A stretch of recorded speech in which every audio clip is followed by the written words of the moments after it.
नमस्कार। हम लोक प्रशासन की चर्चा करेंगे और लोक प्रशासन में आज हम ब्यूरोक्रेटिक मॉडल करेंगे।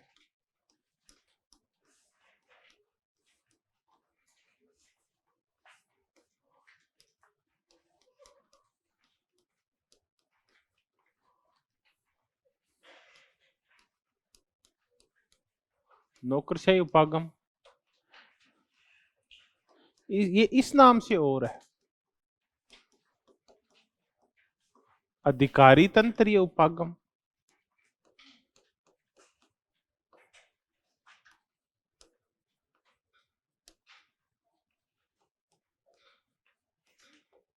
या ब्यूरोक्रेटिक मॉडल, इसकी हम चर्चा करेंगे। इसके ऊपर ये दो जगह चलता है। ये असिस्टेंट प्रोफेसर में भी है और ये नेट जेआरएफ में भी है। ये दोनों जगह है नौकरशाही है। आप खुद जब इसका देखोगे तो सही कंपैरेटिव पॉलिटिकल साइंस में इस मुद्दे को उठाया गया है। किसको? ब्यूरोक्रेटिक मॉडल को। तो एक जैसा ही है ब्यूरोक्रेसी की चर्चा करने इसमें। दरअसल पब्लिक एडमिनिस्ट्रेशन के असिस्टेंट प्रोफेसर में जो कुछ टॉपिक उठाए गए हैं उनमें से एक है ये ई गवर्नेंस और गुड गवर्नेंस वाला टॉपिक उठाया है, और एक कौन सा उठाया हुआ है? ब्यूरोक्रेसी। और एक है पब्लिक पॉलिसी। पब्लिक पॉलिसी सिर्फ उसमें कौन से उसके मॉडल्स हैं वो उठाने हैं अपने को। ब्यूरोक्रेसी है और गुड गवर्नेंस है। ये तीन चार टॉपिक ऐसे हैं जो लोक प्रशासन से उठा के आरपीएससी असिस्टेंट प्रोफेसर में डाल दिए गए। लेकिन इसके साथ साथ ये नेट जेआरएफ में भी है। नेट जेआरएफ में ये 9वीं यूनिट में है ब्यूरोक्रेटिक मॉडल। इसकी हम चर्चा करेंगे ये क्या है। तो कुल मिला के हमें जो सरकारी प्रशासन है उसकी चर्चा करनी है, और उस संदर्भ में अधिकांशतः हम उन विद्वानों की चर्चा करेंगे जिन्होंने पाश्चात्य नौकरशाही का अध्ययन किया है या पश्चिमी देशों की नौकरशाही का अध्ययन किया है। और पश्चिमी देशों में जिनके जो अध्ययन है वो भी मूलतः यूएस और यूके जो इम्प्रेस्ड देश है या इनसे इन्फ्लुएंस्ड जो देश है उनका हम वर्णन करेंगे, वहां के विद्वानों का वर्णन करेंगे। बहुत सारे तो वो ही हैं। इसमें थर्ड वर्ल्ड का वर्णन तो है नहीं, क्योंकि थर्ड वर्ल्ड की नौकरशाही का वर्णन तो हम साला मॉडल के तहत कहाँ पढ़ चुके हैं? वो तो हम फ्रेडरिक्स में पढ़ चुके हैं। तो हम जो फ्रेडरिक्स में जो कुछ पढ़ रहे थे, और इन फ्यूचर भी हम जो है ना बहुत सारे और नए मॉडल पढ़ेंगे ना, वो तभी समझ में आएंगे जब हमें इस ब्यूरोक्रेसी मॉडल का, हमें ब्यूरोक्रेटिक मॉडल का ज्ञान हो, प्रशासकीय मॉडल का ज्ञान हो। तो हम न्यू पब्लिक मैनेजमेंट पढ़ेंगे, हम जब गुड गवर्नेंस पढ़ेंगे, हम जब ई गवर्नेंस पढ़ते हैं, तो ये सारे मुद्दे आपस में इंटरकनेक्टेड है। और इसकी खिलाफत में खड़े हुए बहुत सारे मॉडल, तो इसके विरोध में खड़े हुए अधिकारी तंत्रीय उपागम के है। तो आज हम शुरुआत से ये चर्चा करेंगे कि जिसको हम बार बार ये ब्यूरोक्रेटिक ब्यूरोक्रेटिक कह रहे हैं, ये शब्द क्या है। हम नौकरशाही की चर्चा कर रहे हैं जिसका तात्पर्य क्या है? ब्यूरोक्रेसी है। तो पहले हम ब्यूरोक्रेसी की चीर फाड़ करके देखते हैं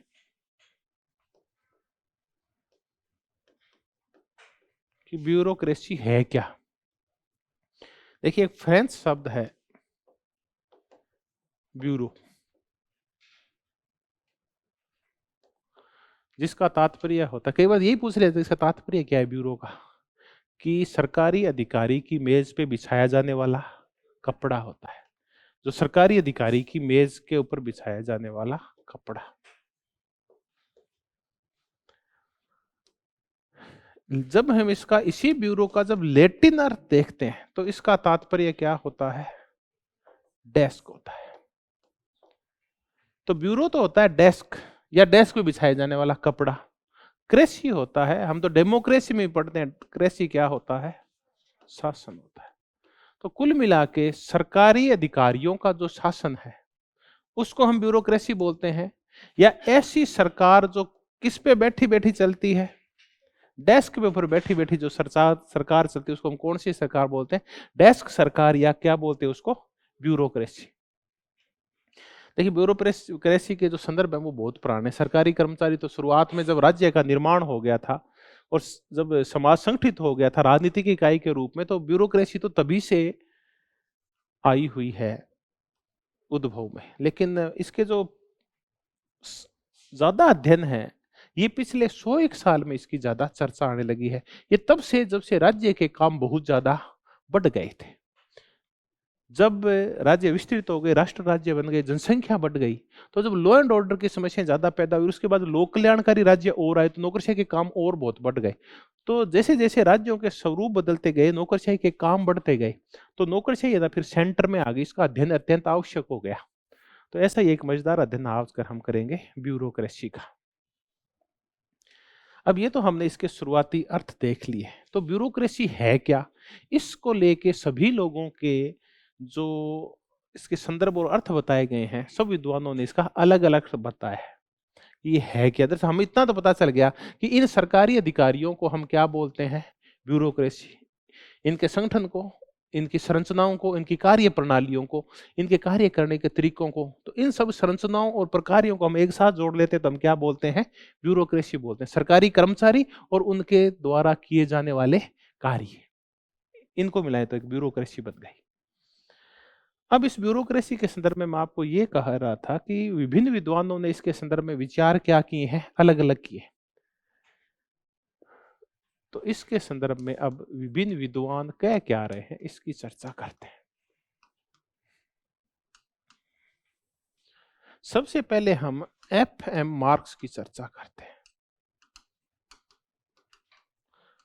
देखिए, हम आज तक जिस मार्क्स की चर्चा करते हैं उनका नाम क्या है, कार्ल मार्क्स है। लेकिन हम कार्ल मार्क्स की चर्चा नहीं कर रहे, हम किसकी चर्चा कर रहे हैं, एफ.एम. मार्क्स।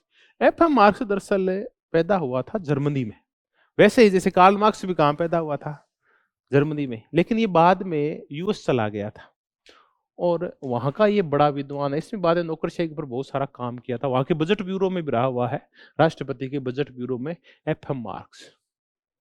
इसकी एक पुस्तक है administrative state, introduction of bureaucracy.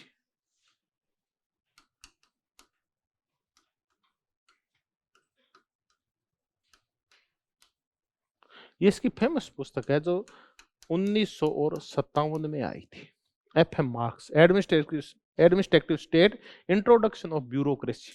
प्रशासनिक राज्य है, उसमें किसका इंट्रोडक्शन, ब्यूरोक्रेसी का। एफ.एम. मार्क्स कहता है कि ये ब्यूरोक्रेसी है ना, इसको आप 4 प्रकार से समझ सकते हैं। इसका एक प्रकार तो ये है कि ये एक विशिष्ट संगठन है। चलिए, ये तो एक महत्वपूर्ण मुद्दा है कि एक विशिष्ट संगठन है, बाकी संगठनों से बिल्कुल ही अलग प्रकार का है। जो आप धार्मिक संगठन देखते हैं, जो आप विधायी संगठन देखते हैं, न्यायिक संगठन देखते हैं, उनसे बिल्कुल ही अलग प्रकार का संगठन कौन सा होता है, ये होता है। दूसरा ये कहता है कि ये कौन सी सरकार है, बड़ी सरकार है। यहां बड़ी सरकार का तात्पर्य है कि ये, इसका स्वरूप बहुत बड़ा, ये बहुत सारे लॉ एंड ऑर्डर के काम करती है और बहुत सारे समाज कल्याण के काम करती है। तो बहुत सारे आर्थिक, सामाजिक और राजनीतिक कार्यों को कौन करती है, ये सरकार करती है। तो देखिए, हर एक इकाई के कार्य निश्चित होते हैं। हमने ये तो देखा है आज तक कि विधायिका ना वो कानून बनाने का काम करती है और कार्यपालिका उसको लागू करने का काम करती है। तो फिर ये इतनी सरकार, बड़ी सरकार क्यों है? ये ना कानूनों का निर्माण भी करवाती है और कानूनों का क्रियान्वयन भी कराती है, और ये ना सारे काम करती है। अगर कहीं भी धार्मिक आयोजन हो रहा है, वहां भगदड़ मच गई, हिंसा हो गई, या एक धर्म दूसरे धर्म का शोषण कर रहा है, तो बीच में कौन कूदेगी बताओ, नौकरशाही कूदेगी। लैंगिक शोषण हो रहा है तो नौकरशाही, आर्थिक शोषण हो रहा है तो नौकरशाही कूदेगी। अगर एक व्यक्ति है वो सारे संसाधनों पे कब्जा कर लेगा तो बीच में कौन आएगी, नौकरशाही। कल्याण करना है तो नौकरशाही। कहीं भी कोई भी अशांति हुई तो पुलिस भागे, जो नौकरशाही का ही एक रूप है। तो एक ऐसी सरकार होती है, बड़ी सरकार होती है। ये कहता है कि ये कैसे, क्या है, एक बीमारी है। अच्छा जो प्रबंधन होता है उसमें नौकरशाही किसका काम करती है, ये एक बीमारी का काम करती है। और एक ऐसा ही नकारात्मक शब्द इसके लिए और बोलता है कि ये एक, वो क्या है, अभिशाप है। कि ये प्रबंधन के लिए एक बीमारी होती है, अभिशाप होता है। अच्छे काम और अच्छी कार्य कुशलता के लिए में क्या कहा, ये एक अभिशाप की तरह होती है। अभिशाप होते, बुरी चीज होती है। ये कामों को अच्छी तरह से, कार्य कुशलता से होने नहीं देती, खुद टांगे अड़ाती रहती है फालतू की। ये बीमारी अच्छे प्रबंधन के लिए क्या होती है, एक बढ़िया मैनेजमेंट नहीं होता इसका। लेकिन एक बड़ी सरकार होती है, इसका संगठन क्या होता है, एक विशिष्ट प्रकार का होता है। तो ऐसे करके एफएम मार्क्स ने नौकरशाही को कितने रूप से वर्णित किया है? 4। ये एक विशिष्ट संगठन है जो औरों से बिल्कुल अलग है। ये कैसी सरकार है? एक बड़ी सरकार है। ये क्या है? दरअसल एक अच्छे संगठन में, ये अच्छे मैनेजमेंट में ये एक बीमारी की तरह होती है, और ये क्या है? समाज के लिए कई बार अभिशाप का भी काम करती है। अब हम इतनी जब व्यवस्था देख चुके तो हमने देखा कि बहुत सारे लोग इसका कैसा अर्थ निकाल लेते हैं, नकारात्मक अर्थ निकाल लेते हैं। खुद जब इस शब्द का पहली बार निर्माण हुआ था, कौन से शब्द का? नौकरशाही का, यानी ब्यूरोक्रेसी का। तो इस शब्द का जो पहला प्रयोग किया था वो फ्रांस में हुआ था, और फ्रांस में इस शब्द का प्रयोग करने वाला था वो था विंसेंट डी गोर्ने। ये बहुत ही फेमस नाम है। पब्लिक एड जो भी पढ़ते हैं वो विंसेंट डी गोर्ने को जरूर जानते हैं। वैसे ही जैसे हम ना लोग पॉलिटिकल साइंस पढ़ते हैं ना, एक व्यक्ति के नाम को अच्छी तरह जानते हैं कि विचारधारा शब्द किसने दिया था? आइडियोलॉजी। तो देसुदे ट्रेसी ने, देसुदे ट्रेसी भी फ्रांस का था, और विंसेंट डी गोर्ने भी कहां का था? फ्रांस का। उसने कहा कि मेरे देश में एक बीमारी फैल रही है, कौन सी? ब्यूरोमेनिया।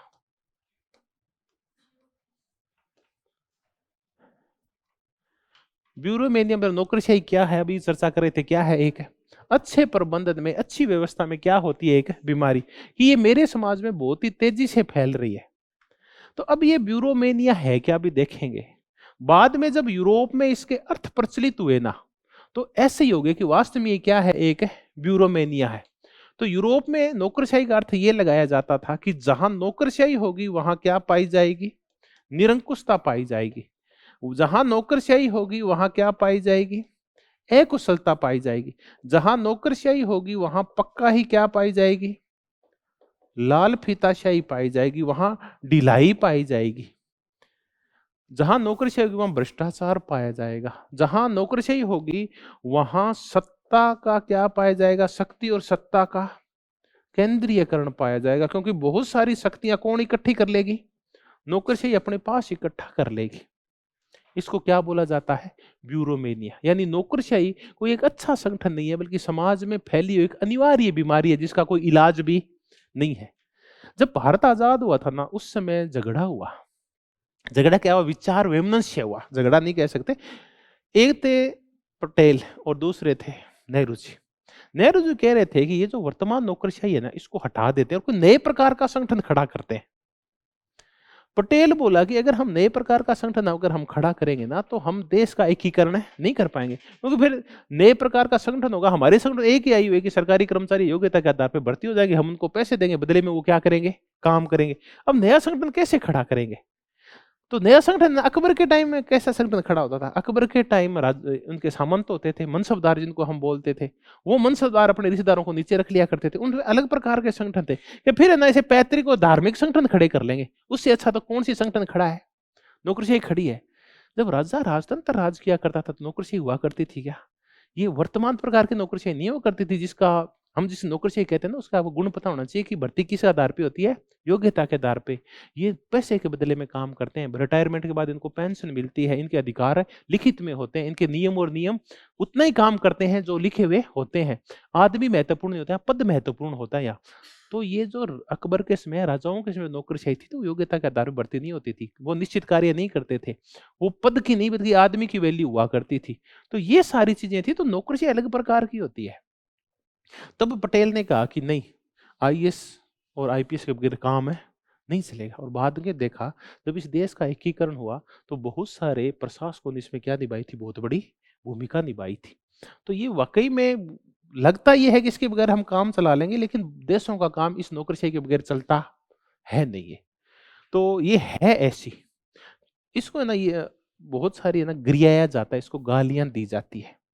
जब सेकेंड वर्ल्ड वॉर खत्म हो गया तो फिर नौकरशाही की फिर चर्चा चली, क्योंकि अब है ना यूरोप का पुनर्निर्माण करना है। तो सेकेंड वर्ल्ड वॉर के बाद नई प्रवृत्तियां आ गई थी। यूरोप जो आज तक राज कर रहा था, उसका राज चला गया। पिछले 300 साढ़े 300 साल से जब से बड़ा बड़ा ये औद्योगिकरण हुआ था, धर्म सुधार हुआ था और पुनर्जागरण आया था, तब से संसार पे राज कौन कर रहा है? यूरोप ही राज कर रहा था। अब तो यूरोप का दादागिरी चली गई 1945 के अंदर, सेकेंड वर्ल्ड वॉर में। ब्रिटेन फ्रांस सब साफ हो गए। दो महाशक्तियां नई उभराई, कौन कौन सी? यूएसए और यूएसएसआर। और दोनों में नौकरशाही अलग ही प्रकार की थी। ठीक है, तो यूरोप चला गया। दूसरा, बहुत सारे थर्ड वर्ल्ड के देश आजाद हो गए, एक नए प्रकार का विश्व और खड़ा हो गया जिसको हम थर्ड वर्ल्ड या विकासशील देश बोलते हैं। तब एक और नई शब्द आया, उसको बोलते हैं Parkinson's law. Second world war के बाद नौकरशाही की क्या कहकर आलोचना की जाने लगी कि ये पार्किंसंस लॉ है। ये कोई विद्वान था, उसने दिया था। ये बहुत ही ना मजेदार लॉ है। अब इसी तरह कई बार सीधा ही पूछते हैं कि पार्किंसंस लॉ है, इसका संबंध किससे है? नौकरशाही से। नौकरशाही की एक विशेषता होती है कि ये आवश्यकता नहीं होती है ना, तो भी अपनी आकार, शक्तियां और कार्य बढ़ाते रहते हैं बिना मतलब के ही। सबसे बड़ी होती है इनमें सविस्तार की प्रवृत्ति पाई जाती है। तो पार्किंसंस लॉ का जो स्वाभाविक अर्थ है वो है कि इनमें क्या पाया जाता है? सविस्तार। अब सविस्तार किस में? सविस्तार आकार में और सविस्तार शक्तियों में, कार्यों में नहीं, शक्तियों में। कार्य कह लो, चलो सविस्तार एक और जोड़ दे, शक्ति के साथ क्या जोड़ लेते हैं? कार्यों में। ये पाया जाता है। और इसमें एक और प्रवृत्ति पाई जाती है, वो कौन सी पाई जाती है? आत्म कल्याण। ये इनमें धीरे धीरे बढ़ता जाता है और इसको अधिकार समझने लगते हैं अपने कल्याण को भी। तो अपन पार्किंसंस लॉ ये कह रहा है कि आप है ना, एक पहले सबसे पहले एक स्कूल खोलो। जैसे मैं बताऊं पार्किंसंस लॉ सिंपल तरीके से समझाता हूं ये क्या है। कि आप एक स्कूल खोलो, स्कूल खोलो ना, तो आप कुछ लोगों को कहो यार अपने को क्या चीज में, तो एक प्रिंसिपल जाएंगे कि जी एक तो मैं हूं और दो तीन एक मुझे लेक्चरर दे दो और दो एक ग्रेड सेकंड के दे दो और दो एक ग्रेड थर्ड के वाले दे दो। उसके बाद देखो मेरे को 8-10 टीचर दे दो, मैं 2 क्लासें कमांड कर दूंगा और फर्स्ट ग्रेड वालों को बोलूंगा तुम सारे सब्जेक्ट पढ़ाओ जितने भी हैं, और सेकंड ग्रेड वालों को तुम सारे पढ़ाओ, तुम्हें पढ़ाना ही पड़ेगा, तुम्हें सीखना ही पड़ेगा, और आप देखेंगे कि मैं स्कूल को चमका दूंगा। ठीक है, थोड़े दिनों बाद वो सारे मिलके कहते हैं यार शिक्षक कम पढ़ रहे हैं, सारे थोड़ी पढ़ा सकते हैं, तो अपने करो 5 फर्स्ट ग्रेड और मांगते हैं। ठीक है, वो मांग लिए। फिर जब फर्स्ट ग्रेड, फिर सेकंड ग्रेड है वही मांग ली, फिर ग्रेड थर्ड है। अब बच्चे कम हो गए और शिक्षक है ज्यादा हो गए हैं। अब क्या करें कि अब कुछ मत करो, अब है ना अपने को चाय पिलाने के आदमी तो चाहिए ना। अपने थोड़ी यार चाय बनाएंगे, अपने तो पढ़ाएंगे, अपना काम तो पढ़ाना है, चाय बनाना थोड़ी है। अब पढ़ाओ, किसी बच्चे हो तो पढ़ाओ ना, बैठे बैठे चाय ज्यादा पी जाती है। तो अपन क्या भर्ती करते हैं? चपरासी भर्ती करते हैं। चपरासी भर्ती कर लिया, चपरासी भर्ती का 6 महीने काम किया, वो मैं एक काम है मैं चाय पिलाऊंगा, घंटी नहीं बजाऊंगा मैं, तो घंटी बजाने वाला एक है अलग से। फिर क्या यार इतने सारे लोग अपनी तनख्वाह बनाने के लिए आदमी चाहिए, तो एक बाबू भर्ती करते हैं वो। फिर वो बाबू कहते हैं मेरे को सारा काम नहीं आता, मैं कंप्यूटर नहीं कर सकता, कंप्यूटर वाले की भर्ती अलग से करो। तो धीरे धीरे ये अपना विस्तार करते जाते हैं। काय के अंदर काम नहीं बढ़ा है, बच्चे उल्टी के उतने ही हैं या कम हो गए हैं, काम नहीं बढ़ा है, लेकिन क्या हो रहा है? उसका विस्तार हो रहा है। तो इसमें सब विस्तार की प्रवृत्ति पाई जाती है। एक, आकार बढ़ता जाता है, इनकी शक्तियां बढ़ती जाती है। कार्य तो बड़े बड़े ने क्या बढ़ा लेते हैं? अपनी शक्ति बढ़ा लेते हैं, हर पावर को अपने पास इकट्ठी कर लेते हैं। नौकरशाही की विशेषता होती है कि कोई भी काम उसको कौन करूंगा? मैं करूंगा। आप है ना लेके एक इससे पूछो जो ग्राम का ग्राम सचिव है कि यार ग्राम सचिव महोदय तुम क्या काम करना चाहते हो? कि जितने भी टेंडर होगे कौन करूं? मैं। जितनी भी गलियां पक्की कच्ची होगी कौन करूं? मैं। जितना भी रोजगार दूं मैं, वो मैं दूं। तो सरपंच है, सरपंच का मुझे नहीं पता क्या करे, सारा काम तो कौन करना चाहता हूं? मैं। तो जैसे ही सरपंच कमजोर होता है सारी शक्तियां कौन हथिया लेता है? वो ग्राम सचिव हथिया लेता है। ऐसे ही देखा होगा ये एसपी, ये कलेक्टर है या ये सेक्रेटरी होते हैं, ये मंत्री को कुछ नहीं समझते, सारी शक्तियां क्या कर लेते हैं? खुद हथिया लेते हैं ये। अब काम किसी का और का होता है, करता कोई और रहता है। ये कौन सा लो होता है? और ये धीरे धीरे क्या बढ़ाने लगते हैं? अपना आत्म कल्याण। सबसे पहले सरकारी कर्मचारी हैं, हमारे ऊपर बहुत लोड होता है, तो हमें इस जयपुर में और इस लखनऊ में और पटना में प्राइम लोकेशन पे मकान चाहिए हमें। अब चूंकि हम सरकारी कर्मचारी हैं, हम इतनी मेहनत करते हैं, तो हम छोटे घर में नहीं सकते, हमारे बंगले भी क्या होने चाहिए? बड़े होने चाहिए। ठीक है, तो और हमारी तनख्वाह भी सबसे क्या होनी चाहिए? ज्यादा होनी चाहिए। ऐसे करके सुविधाओं का क्या लगाते जाते हैं? ये भंडार लगाते जाते हैं। इसको हम क्या बोलते हैं? पार्किंसन लॉ कहते हैं। बिना किसी काम में इनमें कौन सी प्रवृत्ति पाई जाती है? सह विस्तार की प्रवृत्ति पाई जाती है। तो वास्तव में ये क्या है? ब्यूरोमेनिया है। वास्तव में क्या है? एक बीमारी है। क्या है? एक अभिशाप है ये। तो ऐसा ही बोला विंसेंट डी गोर्ने ने, ऐसा ही बोल रहा है पार्किंसंस लॉ, और ऐसा ही कुछ कुछ कौन कह रहा है? FM marks. वो हालांकि कह रहा है कि विशिष्ट संगठन है, बड़ी सरकार है, लेकिन उसके बावजूद ये बीमारी है और क्या है? एक अभिशाप है। अब इसके बाद इस एफएम मार्क्स ने कहा कि आप किसी भी व्यक्ति से पूछो तो क्या ब्यूरोक्रेसी क्या है, नौकरशाही क्या है, तो वो ना आपको समझा नहीं पाएगा नौकरशाही क्या है। लेकिन यार गंदी चीज है यार, ये जरूर बोल देगा कि वो उसके बाद ही क्या कर देगा, बुराई कर देगा, समझा नहीं पाएगा लेकिन उसकी बुराई जरूर कर देगा कि ये कोई अच्छी चीज है नहीं है। जैसे आप पूछोगे ना तो नौकरशाही के बारे में बता क्या है, तो ये नहीं पता। नौकरशाही एक विशिष्ट संगठन होता है, उसमें योग्यतादार भर्ती होती है, लोगों को तनख्वाह मिलती है, उसके बाद पेंशन मिलती है, लिखित नियम होते हैं, पद बहुत बड़ा होता है, आदमी की बजाय कुर्सी महत्वपूर्ण होती है, सारे काम लिखित में होते हैं, उसमें पद सोपान पाया जाता है, वो अनाम रहते हैं, वो निष्पक्ष रहते हैं, वो तटस्थ रहते हैं। ये नहीं समझा पाएगा यार नौकरशाही का मतलब होता है भ्रष्टाचार, नौकरशाही का मतलब लाल फीताशाही, ऐसे करके दो चार क्या बता देगा, वो बुरे बुरे अर्थ बता देगा। नौकरशाही का अर्थ है कि चाहे नाम सुना हो, एफएम मार्क नहीं सुना हो, लेकिन ये बता देगा कि इसका अर्थ कोई गलत चीज है। ठीक, तो ये हम काहे की चर्चा कर रहे हैं, नौकरशाही की। अब ये जो नौकरशाही का जब हम ये अर्थ लगा रहे हैं तो ऐसे में एक विद्वान और आया, उसका नाम था मैक्स वेबर। वो कहता है कि ये जो नौकरशाही है, मैक्स वेबर,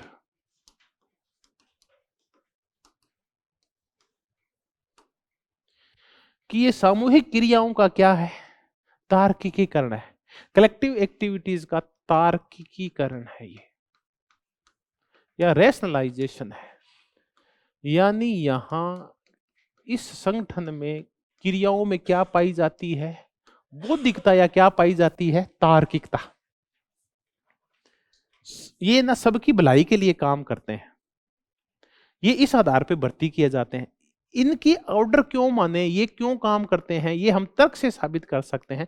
ये रैशनल ऑर्गेनाइजेशन होता है, रैशनल ऑर्गेनाइजेशन। चलो हम ये कह रहे हैं कि रैशनल होती है, आगे हम और चर्चा करेंगे, पहले हम रैशनल की चर्चा कर लेते हैं। ये तार्किक होती है, बौद्धिक रूप से इसको हम सही साबित कर सकते हैं। हम आगे कानूनी तार्किकता और करेंगे, इसमें बहुत व्यापक चर्चा होने वाली है मैक्स वेबर के ऊपर। तो इतना ही समझ लेते हैं कि आप बताओ, आप तर्क करके बताओ कि भर्ती की सबसे अच्छी प्रणाली कौन सी है।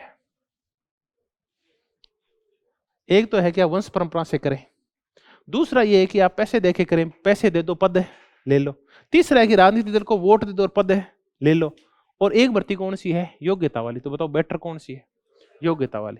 तार्किक रूप से हम सही साबित कर सकते हैं कि नौकरशाही की एक पद्धति बहुत ही अच्छी है। एक दूसरा ये है कि आप नौकरी में आने के बाद पक्षपात करें या तटस्थ रहे, निष्पक्ष रहे, आप न्यूट्रल रहे, सब लोग आपके लिए बराबर हैं जो आपकी सेवा लेने आ रहे हैं। आप तहसीलदार है, जमीन लौट कर रहे हैं, तो आपके लिए सारी जनता क्या होनी चाहिए, बराबर। आप उसमें कोई भाई भतीजावाद नहीं करेंगे। तो हम रैशनल रूप से साबित कर सकते हैं कि वो संगठन अच्छा होता है जो पक्षपात की बजाय सरकारी सार्वजनिक कार्यों में क्या होना चाहिए, निष्पक्ष होना चाहिए। तो इसने कहा कि दरअसल नौकरशाही एक ऐसा संगठन होता है, तर्क के ऊपर आधारित एक अच्छा और सकारात्मक संगठन होता है। कौन कह के गया है, मैक्स वेबर कह के गया है। ठीक है, तो मैक्स वेबर था कौन, थोड़ी सी चर्चा कर लेते हैं। जर्मन समाजशास्त्री था, सोशियोलॉजी में इसका बहुत बड़ा नाम है। और इसकी एक मैं मजेदार चर्चा आपको बताऊं कि जब हम मैक्स वेबर को पढ़ते हैं तो मैक्स वेबर में धन को और संपत्ति को लेके और तीन धर्मों की आपस में तुलना की है, और हम उसको आज तक लेके जाएंगे। कई बार हम क्या करते हैं, विषय से भटक जाते हैं, तो कई बार मजेदार चर्चा में हो जाती है। मैं थोड़ा सा विषय से भटकूंगा जब मैं किसकी चर्चा कर रहा हूँ, मैक्स वेबर की। ये कह रहे उसकी पुस्तक है स्पेशल जो धर्मों के ऊपर लिखी हुई है। एक है मुस्लिम, दूसरे कैथोलिक, और तीसरे है प्रोटेस्टेंट।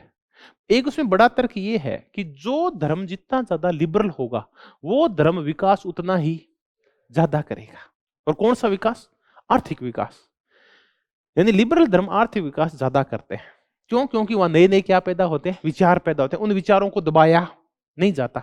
तो जो धर्म उदार होते हैं, जहां उदारता होती है वहां तार्किकता होती है, वहां वैज्ञानिकता होती है, वहां नए विचारों का आगमन होता है। और जिस समाज में नए नए विचार आते हैं वहां नए नए इनोवेशन होते हैं, नए नए प्रयोग होते हैं, और नए नए आविष्कार होते हैं, और नई नई चीजों का आगाज होता है। इसलिए वो बहुत ज्यादा तेजी से क्या करते हैं, विकास करते हैं। ये समाज बहुत ज्यादा सुखी होते हैं जो जितने ज्यादा उदार होते हैं, जितना लिबरल और जितने ज्यादा स्वतंत्र होते हैं, वो उतने ही ज्यादा अमीर भी होते हैं। तो जो व्यक्ति, जो धर्म, जो राष्ट्र जितना ज्यादा उदार होगा वो अमीर क्या होगा, उतना ही ज्यादा होगा।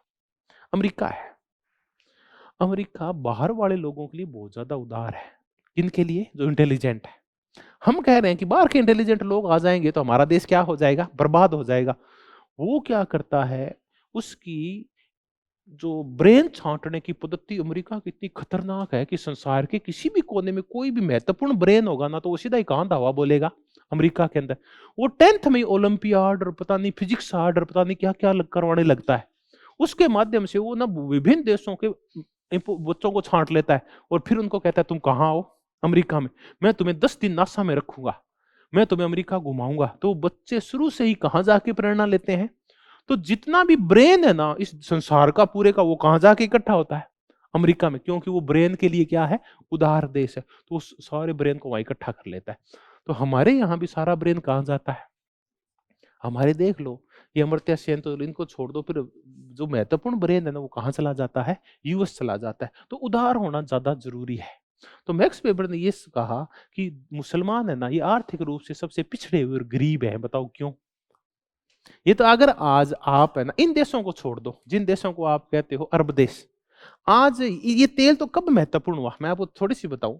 हम कहते हैं कि अगर धर्म ही अगर राह में रोड़ा डालता धन के राह में, तो फिर सऊदी अरेबिया, यूएई और कुवैत इतने अमीर क्यों होते? तो आप सुनो, ज्यादा पुरानी घटना नहीं है, क्योंकि मैक्स वेबर तो बात कर रहा है 1920 के आसपास की, हम चर्चा कर रहे हैं 1974 की। 1974 से पहले सऊदी अरेबिया के लोग, यूएई के लोग, कुवैत के लोग, ईरान के लोग, इराक के लोग भूख मरते थे। 74 में क्या हुआ था, अरब इजराइल युद्ध हुआ था, और अरबों को पहली बार पता चला कि एक बहुत ही महत्वपूर्ण चीज हमारे पास, वो है क्या चीज, तेल। तो उन्होंने तेल की सप्लाई रोक दी, पूरे संसार की आंखें आ गई थी, हाथों हाथ उन्होंने भाव बढ़ा दिया। और जिस दिन उन्हें पता चला ना ये प्राकृतिक संसाधन है जिसके ऊपर लोगों ने कब्जा कर रखी, तो हमारा बहुत ही महत्वपूर्ण एसेट है, तो हमारी संपत्ति है, उसी दिन से अरब क्या होना शुरू हो गए थे, अमीर होना शुरू हो गए थे। आज इनसे तेल छीन लो, क्या बचता है इनके पास? कुछ नहीं इनके पास, न तो इनके पास टेक्निक है, न उद्योग है, न संचार है, कुछ नहीं है इनके पास, ये वापस गरीब हो जाएंगे। तो ये कह रहा है कि सबसे गरीब कौन होते हैं, मुस्लिम, क्योंकि सबसे ज्यादा कट्टर होते हैं, ये परिवर्तनों को स्वीकार है नहीं करते। उसके बाद 2 नंबर पे जो आते हैं, इनसे थोड़े से ऊपर होते हैं, वो तो कैथोलिक, वो थोड़े बहुत उदार होते हैं। और सबसे ज्यादा उदार कौन होते हैं? प्रोटेस्टेंट, जो सबसे ज्यादा अमीर होते हैं, सबसे ज्यादा अगड़े होते हैं। तो संसार के ऊपर राज किसका है आप बताओ? प्रोटेस्टेंटों का राज है। पहले ब्रिटेन राज किया करता था, जर्मनी राज किया करता था, और फ्रांस राज किया करता था। तो ये जर्मनी, फ्रांस और ब्रिटेन तीनों के तीनों किसके हैं? प्रोटेस्टेंटों के। आज अमेरिका राज कर रहा है, किसका है? प्रोटेस्टेंटों का। अमेरिका क्यों? ब्रिटेन के ना, वो भी प्रोटेस्टेंट है सारे, वो प्यूरिटन्स है सारे। जो ब्रिटेन से भागे सारे प्यूरिटन्स जब मरने लगे थे तो कहां भागे थे? अमेरिका में, वो भी उनका देश है। तो संसार पे राज वही करता है, ये मैक्स वेबर कह के गया है। तो मैंने कहा मैक्स वेबर एक बहुत ही महत्वपूर्ण जर्मन समाजशास्त्री था। ये नौकरशाही के साथ अभिन्न रूप से जुड़ा हुआ है। इसने एक किताब लिखी थी, theory of economic and social organisation.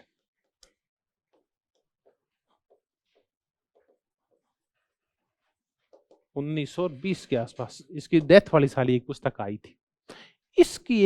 इस पुस्तक में उसने इस नौकरशाही के, ब्यूरोक्रेसी के कौन से मॉडल का वर्णन किया है? इसने नौकरशाही के कौन से मॉडल का? आइडियल टाइप का वर्णन किया है, आदर्श प्रकार का वर्णन किया है। अब आप देखें कि जो आदर्श प्रकार होता है ना, वो कभी भी यथार्थ नहीं होता। आदर्श प्रकार को आप कभी भी क्या नहीं कह सकते? अनुभाविक नहीं कह सकते।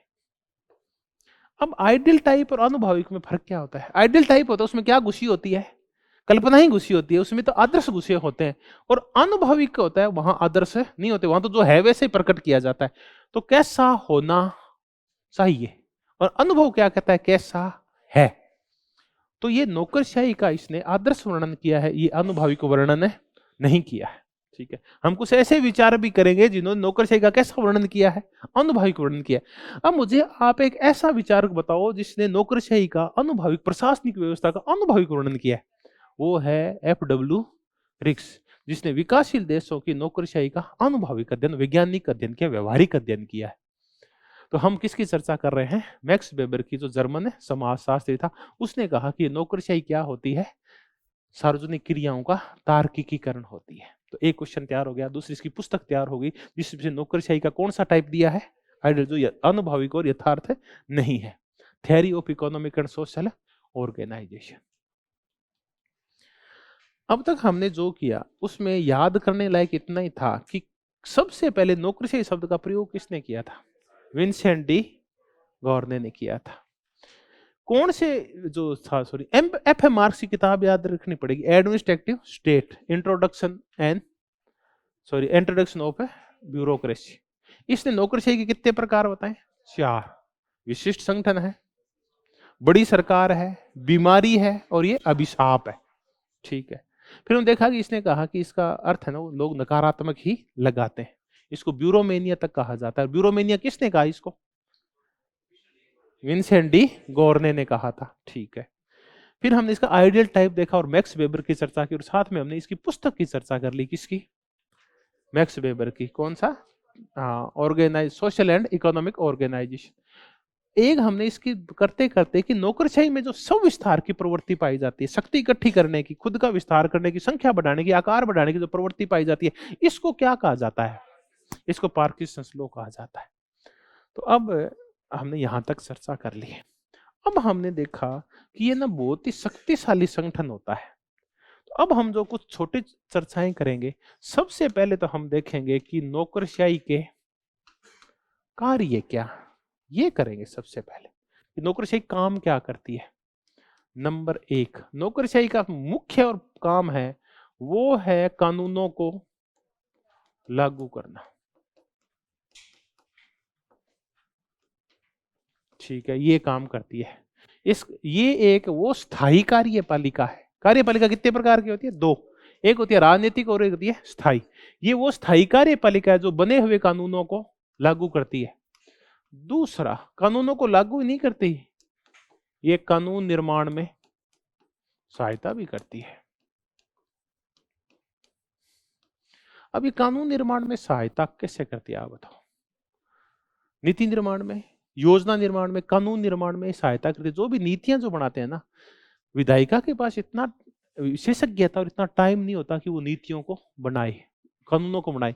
तो कानूनों का जो बड़ा स्वरूप निर्धारित करती है वो तो विधायिका करती है। बाकी उसमें कच्चा काम पहले से कौन करता है? उसके लिए आंकड़े जुटाना, उसके लिए चीजों को लिखना, उसके लिए कानूनों को सुधार करना, उनके अंदर लैंग्वेज मिस्टेक दूर करना, ये सारे काम कौन करती है? नौकरशाही करती है। आप ही को अपनी जो ये, चलो आप कह रहे बजट है, बजट कौन लेके आया? मुख्यमंत्री मोदी लेके आए। तैयार किसने किया था? ब्यूरोक्रेसी ने तैयार किया था। तो हम ये कह रहे हैं कि बजट का निर्माण, जो एक नीति का निर्माण है, आर्थिक नीति का निर्माण है, वो किया किसने था? दरअसल ब्यूरोक्रेसी करती है काम। तीसरा बड़ा काम करती है कि ये हितों का क्या करती है? हितों की अभिव्यक्ति करती है। ये देखो, ये आप पॉलिटिकल साइंस में जाना पड़ेगा।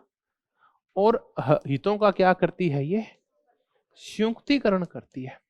हितों की अभिव्यक्ति और उसका संयुक्तिकरण। अब ये क्या करती है? जब नौकरशाह काम करते हैं ना, तो बहुत सारे लोग और बहुत सारे दबाव समूह इनके क्या आते हैं? संपर्क में आते हैं। वो कहते हैं कि अधिकारी महोदय हमारे काम कर दो आप। तो ये हितों की क्या करती है? अभिव्यक्ति। फिर इन दबाव समूहों के जो जो मांगे होती है, उन मांगों का ये क्या कर लेती है? संयुक्तिकरण कर लेती है।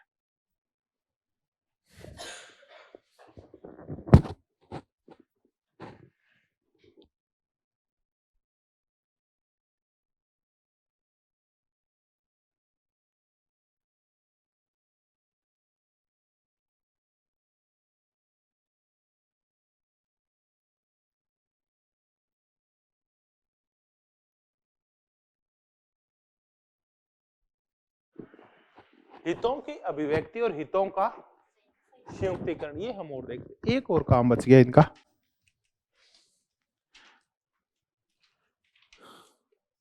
है हाँ, वो मुख्य काम इनका एक काम और करते हैं, ये व्यवस्था में शिथिलता लाते हैं और निरंतरता लाते हैं। ये व्यवस्था में स्थिरता और निरंतरता कैसे लाते हैं, हम इसकी बात करते हैं। देखिए, किसी भी देश के संचालन के लिए जो महत्वपूर्ण भूमिका अदा करती है वो राजनीतिक वर्ग वो करता है, लेकिन राजनीतिक वर्ग स्थायी नहीं होता। राजनीतिक वर्ग अस्थायी होता है। वो अस्थायी होता है, एक तो अपने काय की वजह से, कार्यकाल की वजह से, और दूसरा होता है वो अस्थायी काय की वजह से, नीतियों की वजह से। नेता आते रहते हैं और नेता जाते रहते हैं। नीतियां हैं वो की वही रहती है, हम ये कहते हैं। परसों तरसों वसुंधरा जी बोल रही थी कि अशोक गहलोत जी ने खुद कुछ नहीं किया है, जो हमारी बनाई गई नीतियां थी उनके ऊपर नया सा मसाला चढ़ा के और जनता के सामने प्रस्तुत कर दिया है। जब कब कांग्रेस आ जाएगी तो ये कह देगी कि ये सारी जितनी भी ये गरीबों के कल्याण की जितनी भी नीतियां वो तो कांग्रेस लाई थी, बीजेपी ने इसमें ज्यादा कुछ नहीं किया है, उसका नाम बदल दिया है। ठीक है, पहले गांधी नेहरू परिवार के थी, उसके ऊपर अब आरएसएस वाला मुलम्मा चढ़ा दिया और उन महापुरुषों का नाम बदल दिया। नीतियां वही रहती है, बदलते क्या है, नाम बदलते हैं। तो इनमें नेता आ रहे हैं जा रहे हैं, अपने देश में तो कोई फर्क नहीं पड़ता। अपन कहते हैं ओहो अगर प्रधानमंत्री नहीं होगा तो क्या होगा, तो प्रधानमंत्री नहीं चलाता, देश चलाते हैं नौकरशाह, ये वहीं रहते हैं 60 साल तक। तो ये नौकरशाह है ना, ये देश में स्थिरता और क्या रखते हैं, स्थायित्व रखते हैं। और ये ना जनता का विश्वास जमाए रखते हैं अपने ऊपर कि कोई दिक्कत नहीं, ये नहीं होंगे तो कौन बैठे हैं, हम बैठे। आज आप है ना 2-4 साल एमएलए नहीं भी बनाओगे ना किसी क्षेत्र में, पीछे चुनाव नहीं होते सरपंचों के, गांव क्या चल रहे थे, फिर भी चल ही रहे थे। पीछे कितने बार चुनाव, 10-10 20-20 साल से सरपंचों के चुनाव होते थे। यूनिवर्सिटी में ना छात्र संघ के चुनाव नहीं हुए 3 साल तक, फिर भी यूनिवर्सिटी चल रही थी। तो ये क्या करते हैं, ये व्यवस्था में स्थिरता लाते हैं और क्या लाते हैं, निरंतरता लाते हैं, क्योंकि ये निष्पक्ष होते हैं, तटस्थ होते हैं, तो इनका चलता रहता है। अब जब नेता बदलते हैं ना तो कोई फर्क नहीं पड़ता देश के, क्योंकि ये जो अफसर होते हैं ना ये नहीं बदलते, इनको कोई मतलब नहीं था कौन नेता आ रहा है और कौन नेता जा रहा है, क्या फर्क पड़ता है इनके। तो ये चीजों में स्थिरता और क्या रखते हैं, निरंतरता रखते हैं। तो हमने कार्य देखे मुख्य मुख्य है, हम तो आज तक ये जानते थे कि ये क्या करते हैं, कानूनों को नहीं, ये कानूनों का निर्माण भी करते हैं, हितों की अभिव्यक्ति करते हैं और संयुक्तिकरण करते हैं। जनता इनके संपर्क में आती है तो उनकी मांगे सुनते हैं और मांगों को इकट्ठा करके और नेताओं को कहते हैं कि जनता चाहती क्या है, और व्यवस्था में क्या करते हैं, राजनीतिक व्यवस्था में स्थिरता और निरंतरता लाते हैं। अब हम एक मजेदार चर्चा करेंगे कि ये अफसर होते हैं शक्तिशाली बहुत होते हैं, ये नौकरशाही बहुत ज्यादा शक्तिशाली होती है। तो नौकरशाही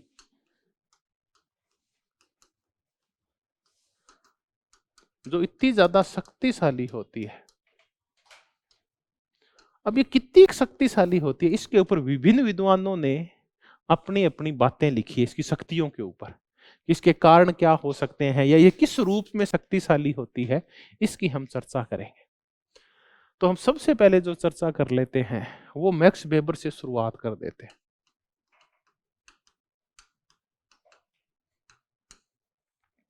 मैक्स वेबर कहता है कि ये अपने आप को कहां बंद रखते हैं, आयरन केज, ये अपने आप को लोहे के पिंजरे में या कहां बंद रखते हैं, लोह आवरण में बंद रखते हैं। इतने शक्तिशाली होते हैं कि आम जनता को कुछ ये समझते ही नहीं है।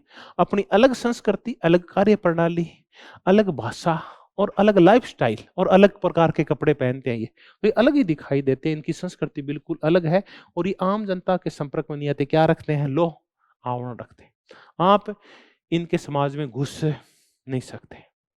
आप ज्यादा से ज्यादा क्या कर सकते हैं, होली दिवाली जाके अगर आप पैसे वाले हैं तो इनके घर पे गिफ्ट दे सकते हैं, इससे ज्यादा आपका और कोई योगदान नहीं होता। बाकी इनका समाज क्या होता है, बिल्कुल ही अलग होता है। ठीक है, ये लोह आवरण में बंधे होते हैं, नंबर 1। दूसरा, आयरन लॉ ऑफ, आयरन की चर्चा कर रही है, आयरन लॉ ऑफ ओलिगार्की।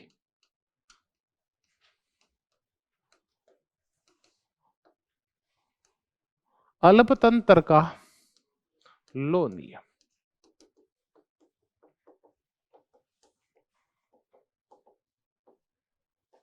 हम इसको समझते हैं ये क्या है, ये दिया था रॉबर्ट मिशेल्स ने। हम इसको बहुत ही अच्छी तरह से पढ़ते हैं जब हम इलेट थ्योरी पढ़ते हैं, जब हम अभिजनों के बारे में पढ़ते हैं।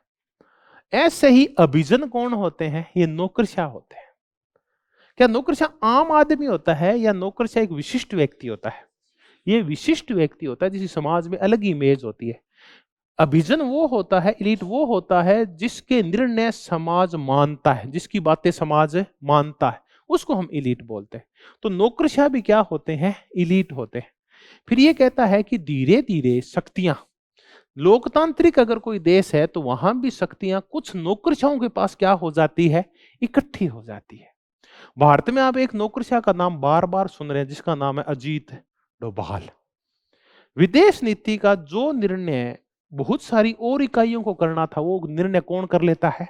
एक पूर्व नौकरशाह जो आज भी नौकरशाह की भूमिका में वो कर लेता है, जिसका नाम अजीत डोभाल है। तो क्या होता है, चाहे कोई सी व्यवस्था हो, अधिकार कौन किसके पास आ जाते हैं? एक छोटी सी नौकरशाही वर्ग के पास आ जाते हैं, जो इलीट होते हैं। आयरन लॉ ऑफ ओलिगार्की, अल्पतंत्र का लोह नियम।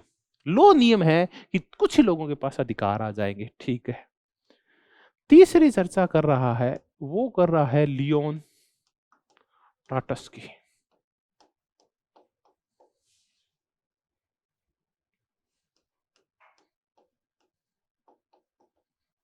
लियोन ट्राटस्की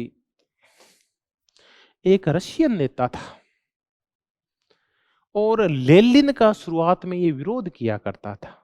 जब 1917 की बोल्शेविक क्रांति हुई तो ये लेनिन का शिष्य बन गया और लेनिन की सहायता की इसने बोल्शेविक क्रांति में। जब लेनिन वहां राज कर रहा था तो लेनिन के दाएं और बाएं दो हाथ थे। उसमें से एक हाथ था लियोन ट्राटस्की और दूसरा था स्टालिन। इन दोनों के विचार अलग अलग थे। स्टालिन इसको साफ करना चाहता था और ये स्टालिन को साफ करना चाहता था। तो इसने एक तो थ्योरी दी थी परमानेंट रिवॉल्यूशन। जब कभी हम माओ से तुंग को करेंगे तब हम करेंगे कि परमानेंट रिवॉल्यूशन की थ्योरी क्या है, निरंतर क्रांति। दूसरा उसने एक और सिद्धांत दिया था, वो था क्रांति का निर्यात। क्रांति वैश्विक स्तर के ऊपर होगी, अकेले रशिया में क्रांति होगी तो कामयाब है नहीं हो पाएगी। तो पूरे संसार में सर्वहारा की क्रांतियों को बढ़ावा देना पड़ेगा, तो क्रांति का निर्यात करना पड़ेगा। रूस को बाहर के लोगों को प्रेरित करना पड़ेगा मजदूरों को क्रांति करने के लिए। तो परमानेंट रिवॉल्यूशन और क्रांति का निर्यात, इसके दो बहुत बड़े विचार थे लियोन ट्राटस्की के। जब 1923 में डेथ हो गई लेनिन की, तो उस सत्ता संघर्ष में स्टालिन जीत गया और स्टालिन ने इसके सिद्धांतों के खिलाफ एक सिद्धांत ले गया, एक देश में समाजवाद। वो बोला अब जो साम्यवादी क्रांति है, मजदूरों की क्रांति, हम उसका निर्यात नहीं करेंगे। पहले हम रूस में क्या करेंगे, मजबूती देंगे और उसके बाद क्रांति का निर्यात करेंगे। तो पहले आएगा एक देश में समाजवाद। इस एक देश में समाजवाद कैसे आएगा? तो वो बोला कि पहले रूस को मजबूत करते हैं, यहां सर्वहारा को मजबूत करते हैं। तो उसने उस सर्वहारा की मजबूती के चक्कर में वो तानाशाह बन गया वहां कि मैं जानता हूं कि सर्वहारा का जो कल्याण है वो किस में है। तो उसने क्या किया, इस सर्वहारा के ऊपर नियंत्रण स्थापित कर लिया। तो लियोन ट्राटस्की बोलता है कि ये सर्वहारा की तानाशाही के नाम के ऊपर ये किसकी तानाशाही लाया है? नौकरशाही की तानाशाही। इसने मजदूरों को दबाने के लिए बड़े बड़े अपने अफसर खड़े कर दिए वहां। तो लियोन ट्राटस्की ने एक शब्दावली का प्रयोग किया है, वो है लोकतांत्रिक, कौन सा अधः पतन बोलता है वो? नौकरशाही अधः पतन, सॉरी, नौकरशाही अधः पतन। इसमें क्या होता है, दरअसल सर्वहारा की तानाशाही नहीं आती, बल्कि तानाशाही किसकी आती है? मजदूरों की तानाशाही थोड़ी आई है, बल्कि तानाशाही किसकी आई है? नौकरशाही की तानाशाही आई है। तो वो कहता है कि स्टालिनवाद है ना, ये बहुत ही खतरनाक है। ये मजदूरों की तानाशाही, जिसकी चर्चा कौन करके गया? Karl Marx. कार्ल मार्क्स ये तो बोल के गया था कि जैसे ही सर्वहारा की क्रांति हो जाएगी तो कुछ समय के लिए, जब तक कि पूंजीवादी तत्व अंतिम रूप से नष्ट नहीं हो जाते और अर्थव्यवस्था का यह सूत्र लागू नहीं हो जाता। कौन सा सूत्र?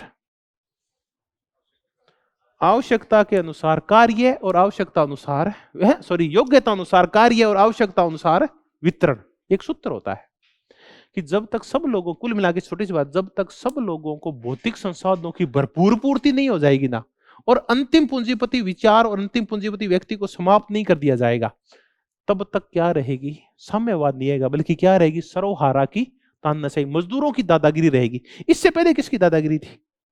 पूंजीपतियों की दादागिरी थी। अब मजदूरों की दादागिरी आएगी। तो ये मजदूरों की दादागिरी नहीं आई थी, बल्कि ये स्टालिन के द्वारा भर्ती किए गए नौकरशाहों की दादागिरी थी। कोई भी मजदूर कुछ भी बोलता था तो स्टालिन के लोग उसको मार देते थे, उसको साइबेरिया भेज देते ठंड में मरने के लिए। 1 करोड़ लोगों की उसने सफाया कर दिया था। तो लियोन ट्राटस्की ने इसको क्या कहा है? नौकरशाही अधः पतन का, उस स्टालिनवाद को। एक विचारक और है जिसकी हम और चर्चा कर लेते हैं। मैक्स वेबर आ गया, रॉबर्ट मिचेल्स आ गया, लियोन ट्राटस्की आ गया, और बर्नहेम की चर्चा करते हैं। बर्नहेम ने बड़ी मजेदार बात बोली है, इनकी बाद में भी चर्चा करेंगे। मैनेजीरियल रिवॉल्यूशन, प्रबंध की है क्रांति, मैनेजरियल रिवॉल्यूशन, प्रबंध की है क्रांति। ये कहता है कि 1917 में बोल्शेविक क्रांति हो गई रूस में। जब किसी देश में क्रांति हो जाती है, मजदूरों की क्रांति, तो यह कहा गया था कि मजदूरों की क्रांति के बाद उत्पादन के साधनों के ऊपर कब्जा किसका होगा? आप बताओ। पूरे समाज का होगा। ये फैक्ट्रियां, ये जमीनें, ये जो कच्चे माल की खनन है, ये सारी, ये खेती की चीजें, ये सब किसकी हो जाएगी? ये सबकी हो जाएगी, राज्य की हो जाएगी, ये समाज की हो जाएगी। राज्य की नहीं, सारे पूरे समाज की हो जाएगी, सब मजदूरों की होगी।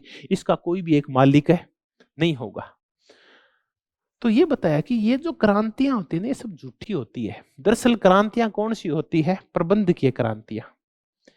मजदूरों ने इस आशा में क्रांति की थी कि जैसे ही क्रांति पूरी हो जाएगी, ये फैक्ट्रियां किसकी हो जाएगी?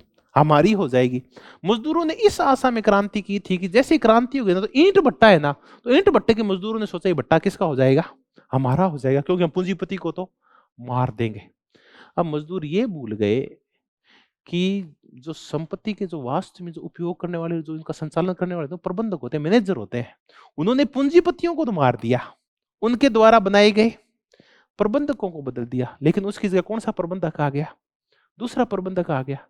तो भट्टे को चला कौन रहा है? पहले भी एक मैनेजर चलाता था जो पूंजीपति का था। मजदूरों ने क्या किया? उसको मार दिया, उस मैनेजर को भी मार दिया और उससे पूंजीपति को मार दिया। अब भट्टे को चलाने के लिए क्या चाहिए? एक मैनेजर। वो किसने बनाया? मजदूरों ने। अब उन मजदूरों पे कौन दादागिरी कर रहा है? वो मैनेजर कर रहा है। पहले कौन करता था? मैनेजर करता था। बस मुद्दा ये है कि राज किसका रहता है? मैनेजर का रहता है। पहले वो मैनेजर पूंजीपतियों का था और बाद में वो किसका हो गया? सर्वहारा का हो गया। राज मैनेजर का ही रहता है। तो व्यवस्था कोई सी हो, राज किसका रहता है? नौकरशाही का रहता है। कांग्रेस है तो नौकरशाही का राज है, बीजेपी है तो नौकरशाही का राज है। और अगर ये आ गए, अगर आप सीपीएम की सरकार, सीपीआई की सरकार आ जाए, मान ले मार्क्सवादियों की सरकार अपने देश में आ जाए, आप बताओ कि पश्चिम बंगाल और केरल में जो सरकारें थी वो किसकी थी? नौकरशाही। उनको भी कौन चलाया करते थे? नौकरशाही चलाया करते थे।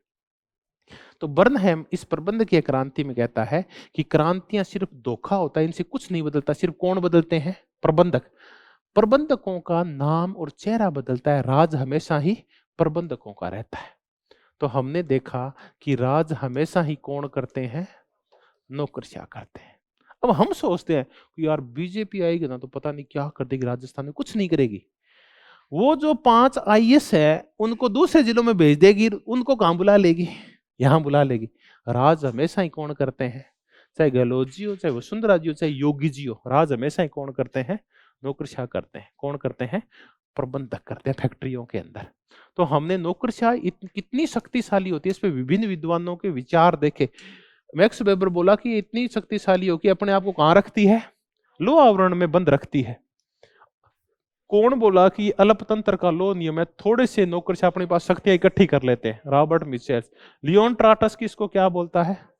नौकरशाही अधः पतन। और वो ब्यूरोक्रेटिक डिक्टेटरशिप की चर्चा करता है। नौकरशाही की डिक्टेटरशिप, नौकरशाही की तानाशाही की चर्चा कौन करता है? लियोन ट्राटस की, जो किसकी जगह आई है? मजदूरों की तानाशाही की जगह आई है। और बर्नहेम कौन सी में करता है कि कौन राज करते हैं? नौकरशाही राज करते हैं। अब यह है कि नौकरशाह जब इतने शक्तिशाली हैं तो इनकी शक्तियों के ऊपर प्रतिबंध कैसे लगाएं? तो इसके भी कुछ तरीके हैं कि कैसे लगाया जा सकता है इनके ऊपर प्रतिबंध।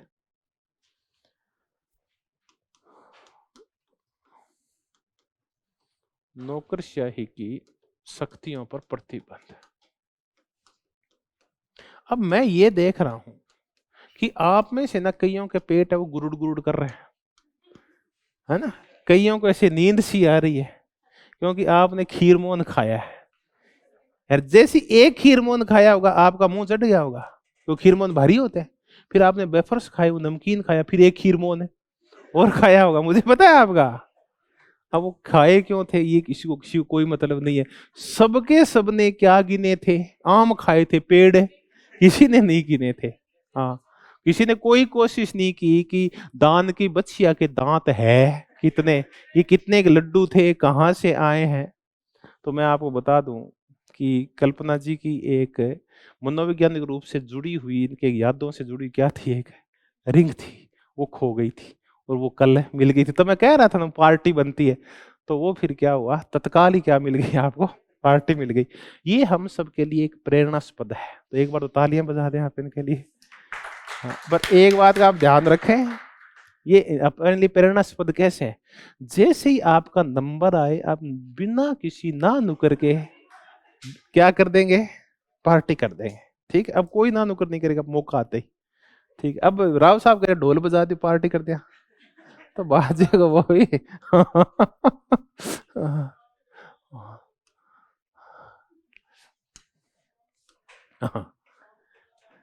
हाँ, एक रनी ये आवाज सी आ गई, ऐसे बाहर से कोई ऐसा शोर सा हो रहा था। तो राव साहब गए बूढ़ी पूछो, बूढ़ी पिताजी ने कहा जना के बाहर है, बाहर जाके देखो खड़को सो के हुआ है ना, पाछा के बाबा जगह भागी है मांगो ढोल बजाएगा है। ये जो भाग्यशाली उनके क्या बज रहे हैं, ढोल बज रहे हैं, शोर नहीं हो रहा है। ये आपको शोर लग रहा होगा, मेरे तो कान्हा ने किया वो बहुत ही सुहाव है। तो आप बताओ जो शोर होता है वो निरपेक्ष होता है सापेक्ष होता है? सापेक्ष होता है शोर। ये कईयों को जिनकी शादियां हो चुकी होती है उनको तो ये अच्छा नहीं लगता, जिनकी शादियां नहीं हुई उनको ढोल क्या बजता है बहुत ही अच्छा लगता है, वो चाहते हैं ढोल आज ही बज जाए घर के बाहर है। अब अपने को नौकरशाही की शक्तियों पे क्या लगाना है, प्रतिबंध लगाना है। वो कैसे लगेगा, देखिए एक है कि इनकी जवाबदेहिता क्या की जाए, निश्चित की जाए, इनका उत्तरदायित्व निश्चित किया जाए कि अगर आपने काम नहीं किया तो आपको क्या मिलेगा, दंड, ये आपका उत्तरदायित्व है। ठीक है, दूसरा तरीका है कि ये वाले काम आरटीआई लाया जाए और कार्य में क्या लाई जाए, पारदर्शिता ला जाए। और आजकल एक नई चीज आई है, सिटीजन चार्टर लाया जाए। सिटीजन चार्टर होता है कि एक सेवाओं की लिस्ट होती है और नौकरशाहों को वो सेवाएं एक निश्चित टाइम में अपनी नागरिकों को देनी होती है, नहीं देते हैं तो इसके लिए रिस्पॉन्सिबल है, उसके लिए क्या है, उत्तरदायी, उनको फिर उतनी जुर्माना देना पड़ता है। आरटीआई से क्या आती है, ट्रांसपेरेंसी आती है। हर काम नौकरशाह जो छुपा के करते हैं वो जनता के सामने करना पड़ता है, तो इससे ना नौकरशाही की शक्तियों पे प्रतिबंध लग सकता है। तीसरा काम है कोई ऐसी संस्थाएं लाई जाए, लोकपाल लोकायुक्त जैसी संस्थाएं लाई जाए, यानी क्या लाई जाए, ओम्बुड्समैन लाया जाए, जिसको हम लोकपाल कहते हैं। स्वीडन डेनमार्क जैसे लोगों देशों में इनको क्या बोलते हैं, ओम्बुड्समैन बोलते हैं लोकपाल को। एक और काम है कि काउंटर ब्यूरोक्रेसी लाया जाए।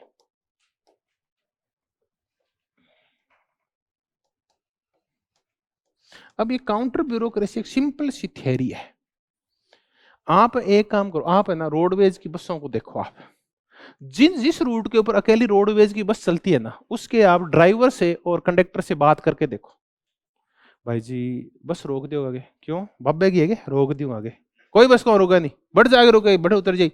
अब आपके गांव से आपको 5 किलोमीटर आगे ले जाके उतारेंगे, हाथ दे दोगे ना, नहीं नहीं रूट ही नहीं है भाई, ये है ही नहीं, तुम कहाँ खड़े हो, खोड़ में खड़े हो, थोड़ी चक्शियां थाने अड्डे पर चालो थे, तो आप उसके पीछे भागोगे, अड्डे पे जाओगे, उठाएंगे नहीं आपको बीच में से, और दादागिरी से बोलेंगे सीट नहीं है तो क्यों, हमारी सीट पर बैठे, सीट ना है तो ठीक है भाई।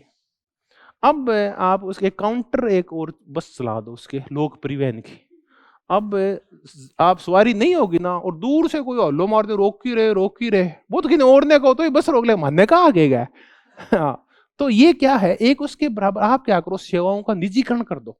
नौकरशाही के अगेंस्ट में आप कुछ और ऐसी बाहर से प्रोसेस लाना शुरू कर दो, यानी आप आउटसोर्स कर दो चीजों को। तो आप सुविधा भर्ती कर दो, आप चीजों को ठेके पे दे दो, आप चीजों को निजी क्षेत्र में दे दो, तो आप क्या कौन सी ब्यूरोक्रेसी खड़ी कर दो, अपनी कम हो जाएगी। पांचवा, आप ये ना, ये आपके गांव में जो खुले हुए हैं ई मित्रा वाले, ये दरअसल किसका प्रतीक है, काउंटर ब्यूरोक्रेसी है। रुपए तो 10-20 लेते हैं बेचारे, चाय और पिलाते हैं कई बार तो घर से, और पूरी सेवा करते हैं, और आप चले जाओ उसके पास तहसीलदार के इसके ऑफिस में, आपको पूछते नहीं है कोई, तो ये काउंटर ब्यूरोक्रेसी खड़ी कर दो आप ऐसी। एक और तरीका है कि आप ये अमेरिका में चलती है ना प्रतिबद्ध नौकरशाही, प्रतिबद्ध नौकरशाही खड़ी कर दो। ये प्रतिबद्ध नौकरशाही कौन सी होती है, यहाँ एक बहुत ही बड़ी मजेदार नौकरशाही चलती है अमेरिका के अंदर, आगे हम बहुत व्यापक वर्णन करेंगे अमेरिका की नौकरशाही का कल। प्रतिबद्ध नौकरशाही वो होती है जो तात्कालिक राजनीतिक दल के प्रति क्या होती है, प्रतिबद्ध होती है। अगर आपने उस राजनीतिक दल की नीतियों को लागू नहीं किया तो आपको पद से हटा दिया जाएगा। ऐसी है ना, पहले हरियाणा में चला करती थी। हरियाणा में भर्ती करते थे तो अफसर कितना साल रहता था, 5 साल। अगली सरकार आगे भर्ती की जांच करती थी, अच्छा भर्ती फर्जी है, सबको कहां भेज देती थी, घर भेज देती थी। तो वो नौकरशाह तब तक ही रहता है जब तक उस दल की क्या रहती है, सरकार रहती है। अमेरिका में जो बड़े बड़े पद है नौकरशाही के, 2-3 हजार पद, वो किस आधार पर भरते जाते हैं कि आप उस राजनीतिक दल के प्रति प्रतिबद्ध हो या नहीं हो। और ऐसी प्रतिबद्ध नौकरशाही साम्यवादी देशों में पाई जाती है जहां आपको कम्युनिस्ट पार्टी के प्रति क्या रहना होता है, प्रतिबद्ध। वहां वही कलेक्टर, एसपी, एसडीएम, तहसीलदार बनेंगे जो कौन सी पार्टी के हैं, कम्युनिस्ट पार्टी के, वही न्यायाधीश बनते हैं वहां। तो कैसी नौकरशाही का निर्माण करो, प्रतिबद्ध। अगर आप शक्तिशाली होगे तो आपको पद से हटा देगा राजनीतिक दल वाले जो नेता हैं वो। तो एक और इसका तरीका है प्रतिबद्ध नौकरशाही, लेकिन ये अच्छा तरीका नहीं है प्रतिबद्ध नौकरशाही वाला। तो हम नौकरशाही की शक्तियों पर क्या लगाना है, प्रतिबंध। तो जवाबदेहिता, उत्तरदायित्व लाओ, आरटीआई लाओ, लोकपाल ओम्बुड्समैन बनाओ, काउंटर ब्यूरोक्रेसी खड़ी करो, या फिर अमेरिका की तरह प्रतिबद्ध नौकरशाही का निर्माण करो। कल जब हम चर्चा की शुरुआत करेंगे, कल नहीं, कल अवकाश है, ठीक है। संडे को अपन कितने बजे मिल रहे हैं, 4 बजे, वही टाइम है अपना, ठीक है, 4 से 7 संडे को। कल छुट्टी है, कल अवकाश है। मैं मैसेज और भेज दूंगा, अगर आपको वैसे नहीं सुनाई दे रहा तो आप दिखाई दे रहा तो पढ़ लेना आप, ठीक है। धन्यवाद, बहुत बहुत धन्यवाद।